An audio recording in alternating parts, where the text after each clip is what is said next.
SSC Bangla চ্যানেলে তোমাদের স্বাগতম। আজকে আমরা দশম শ্রেণীর আয় আরও বেঁধে বেঁধে থাকি কবিতাটির একটি বিশ্লেষণমূলক আলোচনা করব। তো প্রথমে আমরা কবি সম্পর্কে কিছু তথ্য জেনে নেব।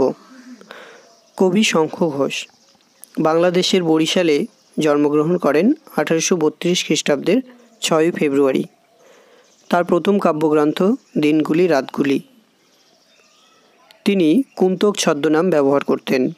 তার উল্লেখযোগ্য কাব্যগ্রন্থগুলি হল বাবরের প্রার্থনা, মুখ থেকে যায় বিজ্ঞাপনে, ধুম লেগেছে হৃৎকমলে, লাইনে ছিলাম বাবা ইত্যাদি। কবি শঙ্খ ঘোষ বিভিন্ন পুরস্কার পেয়েছেন, যেমন সাহিত্য একাডেমি 1977 সালে, রবীন্দ্র পুরস্কার 1989 সালে, বিশ্বভারতী থেকে দেশিকোত্তম পুরস্কার 1999 সালে, ভারত সরকারের কাছ থেকে পদ্মভূষণ 2011 সালে ইত্যাদি। আমাদের আজকের আলোচ্য আয় আরও বেঁধে বেঁধে থাকি কবিতাটি কবির জলই পাষাণ হয়ে আছে কাব্যগ্রন্থ থেকে গৃহীত। তো চলো শুরু করা যাক। তো কবিতাটি শুরুর আগে আমাদের কবিতাটির একটু প্রেক্ষাপট সম্পর্কে জেনে নিতে হবে, তাহলে কবিতাটির অর্থ বুঝতে সুবিধা হবে। তো কবি এখানে বলতে চেয়েছেন সাধারণ মানুষের একটা বিপর্যয়ের কথা। 20 শতকের শেষ দিকে 21 শতকের সূচনায় ইরাক, কুয়েত, আফগানিস্তান, প্যালেস্তাইন সহ মধ্যপ্রাচ্যের বিভিন্ন দেশের মধ্যে যে সাম্রাজ্যবাদের লড়াই চলেছিল তার কথাই কবি এই কবিতার মধ্য দিয়ে উল্লেখ করেছেন। আসলে রাজনৈতিক ব্যক্তিরা উগ্র জাতীয়তাবাদ কিংবা ধর্মীয় উন্মাদনায় কিংবা নানা অছিলায় নানা কারণে দেশে দেশে যুদ্ধ বাধায়, আর সেই যুদ্ধের ভয়ঙ্কর পরিণতি, ভয়ঙ্কর ফল ভোগ করতে হয় সাধারণ মানুষকে। যুদ্ধ বিধ্বস্ত পৃথিবীতে সাধারণ মানুষরা মৃত্যু মিছিলে যোগ দেয়, তাদের আশ্রয়স্থল সব কিছুই ধ্বংস হয়ে যায়। কবি বলেছেন যে আমাদের ডান পাশে ধস, আমাদের বায়ে গিরিখাত। আমাদের ডান পাশে ধস অর্থাৎ পাহাড় থেকে যে বড় বড় মাটির চাঙড় খসে পড়ে, সেরকম বড় বড় ধস আমাদের ডান পাশে পড়ছে। আমাদের বায়ে গিরিখাত। গিরিখাত অর্থাৎ পাহাড়ের গায়ে যে বড় বড় গর্ত দেখা যায় সেগুলিকে গিরিখাত বলে। তো আমাদের বাম পাশে গিরিখাত। আমাদের মাথায় বোমারু। বোমারু অর্থাৎ যুদ্ধ বিমান। আমাদের মাথার উপর থেকে যুদ্ধ বিমানরা ক্রমাগত বোমা ছুটছে। আর আমাদের পায়ে পায়ে হিমানির বাঁধ। হিমানির বাঁধ অর্থাৎ হিমানি মানে বরফ, তো বরফের বাঁধ আমাদের পায়ে পায়ে।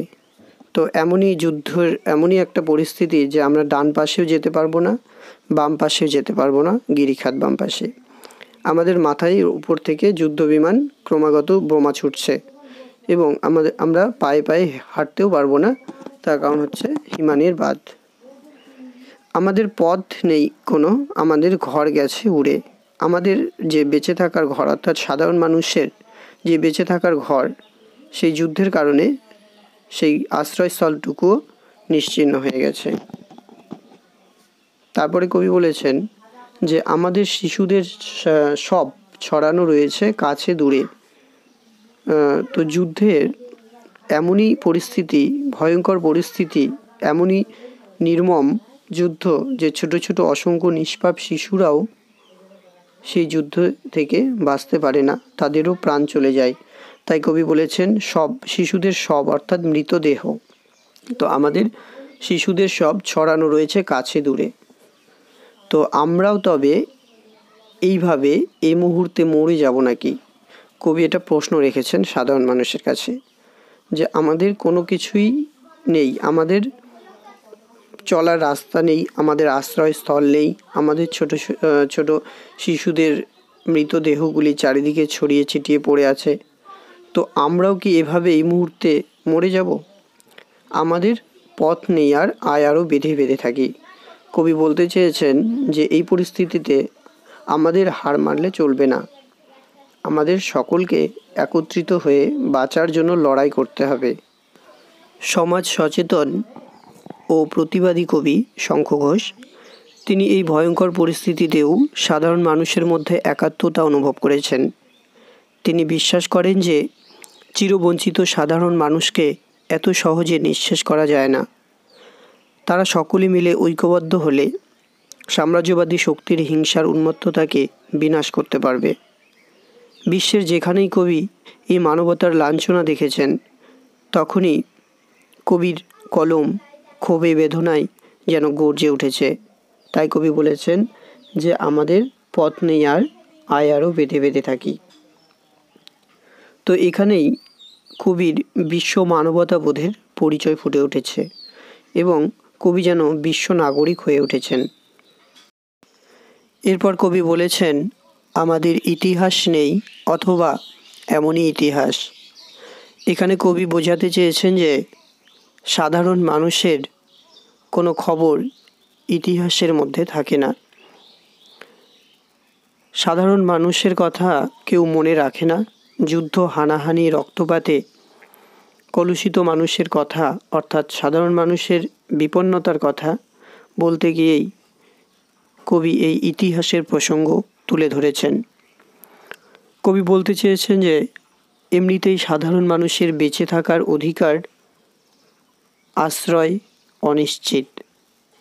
তাদের সামাজিক ও রাষ্ট্রীয় সংকটে অনেক বিপন্ন পরিস্থিতির মধ্য দিয়ে যেতে হয়। মেহনতি মানুষের এই বঞ্চনার খবর কেউ রাখে না। আসলে ইতিহাস কেবল ক্ষমতাবানদের কথা বলে, সাধারণ মানুষের কথা বলে না। তাই জনগণের কোনো ইতিহাস নেই, অর্থাৎ ইতিহাসে দ্বারা উপেক্ষিত।